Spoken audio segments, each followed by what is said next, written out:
Ẹ káàbọ̀ padà sórí ètò yín ètò wa ẹ̀yin olólùfẹ́ fíìmù Aiki. Ẹ tẹ subscribe button tí ẹ bá mọ̀ wípé ẹ fẹ́ wo apá kẹta fíìmù Aiki. Mo lérò pé gbogbo yín ti wo apá kìíní, apá kejì tó fi dórí apá kẹta tí a ń retí báyìí ni pé kó jáde o.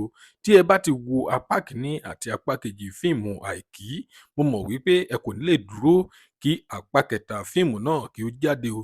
Tí ẹ bá mọ̀ pé ẹ fẹ́ wo apá kẹta fíìmù náà, ẹ tẹ subscribe button ká lè notify yín tí apá kẹta fíìmù náà tí ó bá jáde. Àǹfààní tẹ́ ò máa rí ni wípé a ó máa notify àwọn subscribers wa nìkan tí apá kẹta fíìmù náà tí ó bá jáde o. Ẹ má sọ pé mi ò sọ fún yín.